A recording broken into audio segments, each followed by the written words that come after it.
Hello students, आज हम लोग यहाँ पर 10th क्लास के क्वेश्चन करने जा रहे हैं आपके साथ। ठीक है, 10th क्लास के चैप्टर 7 के जो रह गए थे बैलेंस क्वेश्चन वो करेंगे।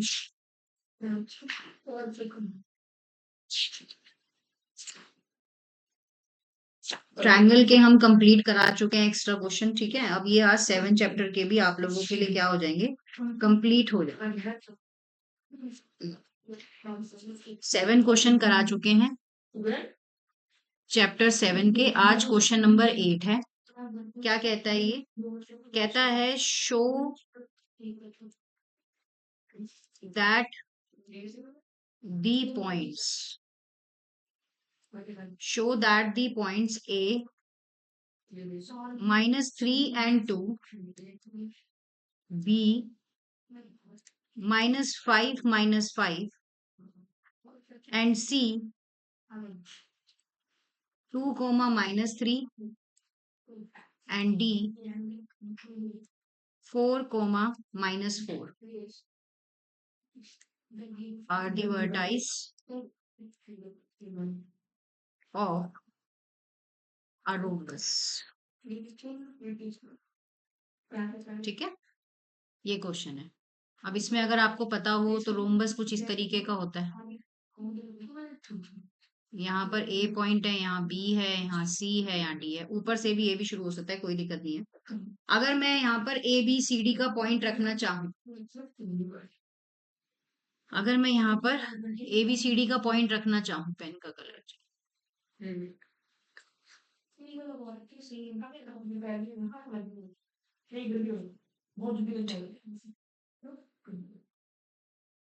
तो ए का पॉइंट है 3 माइनस का -2। बी का पॉइंट की अगर मैं बात करूं तो -5 एंड -5 है। सी की अगर मैं बात करूं तो 2, -3 है। और अगर मैं डी की बात करूं तो 4, क्या है 4 है। ये क्वेश्चन है। अब इसको शुरू करते हैं। जैसे कि यहाँ पर है, सबसे पहले डिस्टेंस, इसमें कौन सा फॉर्मूला लगेगा तो आपको पता होना चाहिए कि यहाँ पर डिस्टेंस फॉर्मूला लगेगा।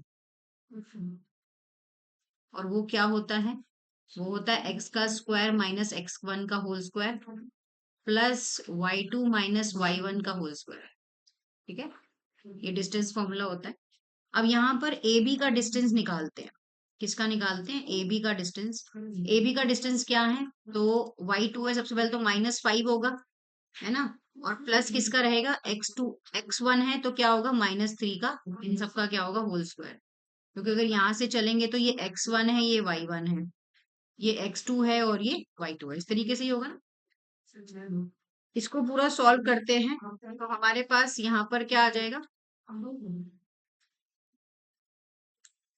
आगे चलते हैं। तो प्लस, उसके बाद हमारे पास y2 क्या है? -5 है। और उसके बाद ये क्या है? -2 होल स्क्वायर। अब इसको सॉल्व करते हैं तो यहाँ पर हमारे पास बचता है -2 और यहाँ पर हमारे पास क्या आता है? -7 का होल स्क्वायर। अब यहाँ कितना आएगा? 4 और यहाँ कितना आएगा? 49। कितना आएगा? 49। तो यहाँ कितना बचा? 53। ये आ गया पहला। अभी एक ही हुआ है, 4 साइड का डिस्टेंस निकालना है। दूसरा डिस्टेंस किसका होगा? बीसी का। दूसरा डिस्टेंस कितना किसका होगा? बीसी का। तो 2, हर बार अगर चाहो तो बता देते हैं कि एक्स और वाई क्या होंगे, बट मुझे लगता नहीं, चेंज करते चले जाएंगे। प्लस -3 और यहाँ -5 का होल स्क्वायर। कितना आया यहाँ पर? ये आ गया आपका 7 का स्क्वायर और ये कितना आ गया आपका? 2 का स्क्वायर। 49 प्लस 4 तो कितना आएगा? यहाँ पर भी, यहाँ पर भी आ गया √53। उसके बाद यहाँ पर CD है, CD की बात करते हैं। 4 - 2 का होल स्क्वायर और यहाँ पर प्लस -4 और यहाँ -3। बेटा मैं पढ़ा रही हूँ, अगर मैं कुछ बोल नहीं रही तो इसका मतलब आप कंटिन्यूटी में बोलते जाओगे। मतलब क्या बोलूं मैं? 2 का स्क्वायर और यहाँ पर कितना है? 7 का स्क्वायर। तो ये कितना है? 4 और ये कितना आ गया? 49। तो यहाँ भी कितनी आएगी बात? यहाँ भी आएगा √53। मतलब अभी तक आप देख रहे हो तो तीनों साइडों के डिस्टेंस जो है वो इक्वल निकलते आए हैं। एक और निकाल लेते हैं, डी ए निकाल लेते हैं। वो क्या है, -4 और 3 का होल स्क्वायर प्लस 2 माइनस 4 का होल स्क्वायर, 2 माइनस 4 का होल स्क्वायर। ये -7 है और ये कितना है, -2 है। इसको लेंगे तो यहाँ कितना आ गया 49, और यहाँ फिर दोबारा कितना आएगा 4। तो यहाँ भी आंसर कितना आ गया, रूट का 53। अब जैसे कि अगर मैं यहाँ पर आपके साथ रोम्बस की बात करें तो ऑब्वियस सी बात है, इसके अंदर डायगनल्स भी होंगे। इसके अंदर क्या होंगे, डायगनल्स भी होंगे। तो डायगनल्स को और निकाल लेते हैं। अगर डायगनल्स बराबर आए तो ये क्या है, अगर हम क्वेश्चन की तरफ जाए तो ये क्या कहता है, ये कहता है कि show that the points A B and C and D are the vertices of a rhombus, है ना। वर्टाइज तो प्रूफ हो गई, बट डायगनल्स भी प्रूफ करने पड़ते हैं इसके अंदर। तो 2 माइनस माइनस का 3, इन सब का क्या है, पहले इन सब का होल स्क्वायर, उसके बाद प्लस -3 -2 का होल स्क्वायर। कितना है, -2 का होल स्क्वायर। तो यहाँ कितना आएगा, यहाँ 5 का स्क्वायर, और यहाँ प्लस यहाँ पर कितना आएगा, -5 का होल स्क्वायर। तो ये कितना आ गया 25, और ये 25, और यहाँ करेंगे तो कितना आएगा, रूट का 50। अभी एक और डायगनल है हमारे पास, जैसे कि यहाँ पर क्या था, ए बी सी और डी। तो एक ए सी डायगनल है और एक डी बी डायगनल है। तो डीबी की तरफ चल लेते हैं, एक और डायगनल निकाल लेते हैं। अब यहाँ पर बी डी कह लो या डीबी कह लो, एक ही बात है। अब यहाँ पर 4 -5 इस पूरे का होल स्क्वायर, बीच में प्लस, यहाँ कितना आएगा 4 -5 का होल स्क्वायर। अब यहाँ कितना है, यहाँ है 9 का स्क्वायर, और यहाँ भी कितना है, यहाँ भी है 9 का स्क्वायर। तो 9 निम कितना है 81, 9 निम कितना है 81। इसको प्लस करेंगे तो कितना आएगा हमारे पास 162। तो ऑब्वियस सी बात है, कह सकते हैं कि ये जो डायगनल्स हैं ये तो भैया इक्वल नहीं है, बाकी वर्टाइज तो इसकी क्या है, इक्वल है। तो ये एक क्वेश्चन था। चलिए क्वेश्चन नंबर 9 की तरफ चलते हैं। अगर कोई क्वेरी होगी तो जरूर पुट कीजिएगा कमेंट बॉक्स में। क्वेश्चन नंबर 9 है, find the ratio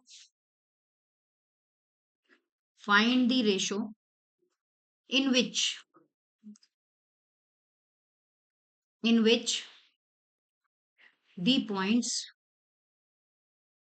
in which the point 2 comma y in which the point 2 comma y divide the line segment joining the point,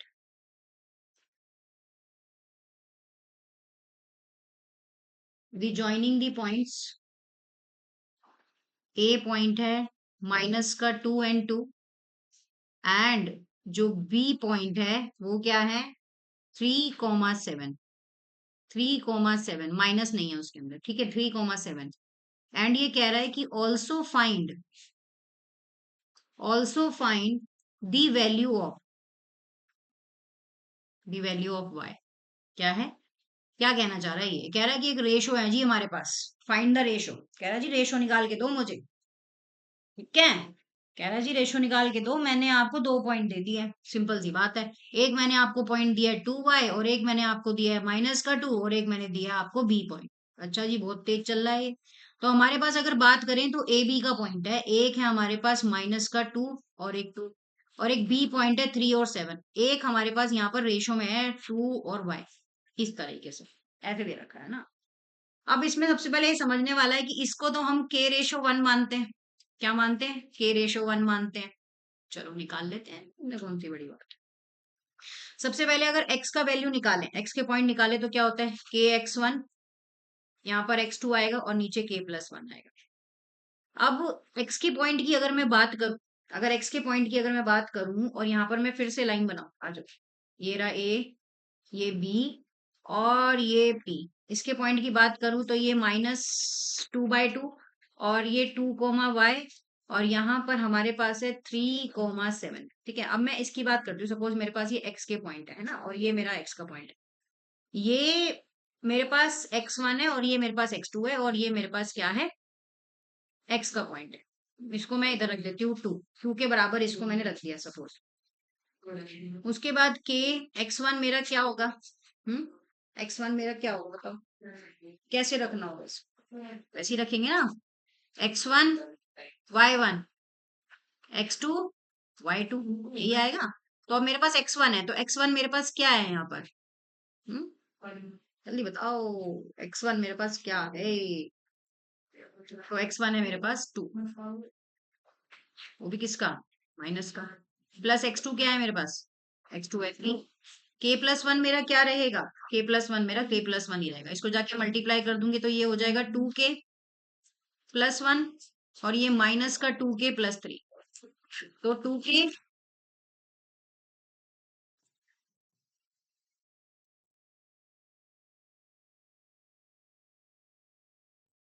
और ये इधर आके प्लस का किसका हो जाएगा? 2k, ये 3 और ये माइनस का हो जाएगा ये। अब बताओ क्या आंसर आएगा यहाँ पे? ये आएगा 4k और यहाँ पर आएगा आपका 2। तो k की वैल्यू कितनी हो जाएगी? 2/4 कट कर देंगे, k की वैल्यू कितनी आएगी? 1:2। यही आ रही है क्या? कहाँ तक 4:1 आ रहा है? कुछ तो गड़बड़ हुई है यहाँ पे रखने में।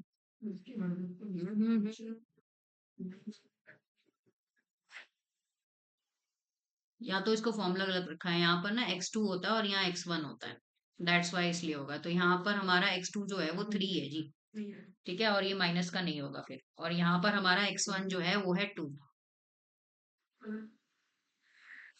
एक्सक्यूज मी, यहाँ पर 3k, यहाँ पर 3k है और यहाँ पर 2 हो जाएगा, और ये 2k, और यहाँ पर आके ये फिर हो जाएगा माइनस का 3k, और यहाँ पर आपका बचा 2, और इधर आके हो जाएगा 1, माइनस का 3k, यहाँ 2 और 1। तो k से k तो चला गया, और आपका आंसर कितना आया? माइनस का 2 और ये भी 2, और यहाँ पर 2k, ये भी 2 होगा। ठीक है, यहाँ पर इसको कट करते हैं, यहाँ पर कितना आएगा? तो ये तो खत्म हो गई कहानी। यहाँ पर तो आपका आ गया k और यहाँ 2, ये इधर माइनस का 2 है, तो ये माइनस का 2, तो k कितना आ गया आपका? 4। थोड़ी कंफ्यूजन हो गई है, बट घबराना नहीं, थोड़ा सा ध्यान से सुनोगे तो समझ आ जाएगा। दूसरा क्या है? दूसरा हम y की वैल्यू निकालने जा रहे हैं। तो y हमारा क्या है? k y2, और यहाँ पर हमारा y1, और यहाँ पर अगर y की वैल्यू करें तो y कितना था हमारे पास? 7 था, और y1 हमारे पास कितना है? 2 है, और नीचे क्या था? k plus one. और यहाँ पर k प्लस वन हमारा कितना निकला है? 4। k की वैल्यू निकल गई हमारी पीछे, 4 प्लस वन, तो यहाँ पर कितना आ गया? 7k, और यहाँ पर कितना आया? 2, और ये कितना आ जाएगा हमारा? 4। के की वैल्यू और भी आ गई ना, तो 7 चौक कितना आएगा? 28। यहाँ पर 4y प्लस 1 बराबर, अब यहाँ पर 28 और ये 2 कितने होंगे? यहाँ पर y उठेगा रहना, यहाँ पर कितना आ गया? 5, और ये कितना हो गया? 30/5। y की वैल्यू कितनी आ गई? 6। ऐसे अगले क्वेश्चन की तरफ चलते हैं। क्वेश्चन नंबर 10 है लास्ट, कल चेक कर दूंगी, जाओ आप। क्वेश्चन नंबर 10 है लास्ट, क्या कहता है? If the point p divided, if the point p divided the line segment, नमस्ते, लाइन सेगमेंट, दरवाजा बंद करके जाना, और नीचे का दरवाजा भी बंद करके जाना, joining the points, joining the points A की वैल्यू क्या है? -2 -2, एंड बी की वैल्यू क्या है? 2 -4, सच दैट AP अपॉन में AB बराबर 3/7, then find the find the coordinate find the coordinate of P के कोऑर्डिनेट्स निकालने। ये क्वेश्चन आपके एनसीईआरटी का ही है, ठीक है, एनसीईआरटी का ही है। देखो, बच्चा कहीं से भी पढ़ ले, कोई फर्क नहीं पड़ता। आप आईएससी बोर्ड से पढ़ लो, आप CISE, जो भी आपके ये बोर्ड होते हैं जिसमें बना रखा है, थोड़ा सा बस इसमें क्या होता है कि किताबें चेंज कर देते हैं, है ना, बाकी पढ़ाई तो वही है। चलिए, इसलिए अपने बोर्ड को छोटा ना समझे हैं, अभी हमारा बोर्ड भी अच्छा है। AP अपॉन में AB बराबर कितना है 3 अपॉन में 7। अब यहां पर अगर मैं AB माइनस AP करती हूं तो मेरे पास 7 माइनस 3 बराबर कितना आएगा 4। उसके बाद अगर मैं इसी चीज को रेशो में लिख दूं AP अपॉन में AB 3 अपॉन में 4। लेकिन मुझे इसके अंदर करना क्या है ये चीज मुझे समझने वाली है, क्योंकि मुझे ना यहाँ पर रेशो फाइंड करना है, और रेशो फाइंड करना है तो मुझे यहाँ पर लगाना है सेक्शन फॉर्मूला। अरे यार, क्या लगाना है यहाँ पर सेक्शन फॉर्मूला। अब सेक्शन फॉर्मूला क्या होता है m1 x2 plus m2 x1 upon में कितना आएगा m1 प्लस m2, कोमा डाल दो यहाँ पे बीच में, फिर m1 y2 और m2 y1 और नीचे क्या आएगा m1 प्लस m2, यही चीज आएगी ना।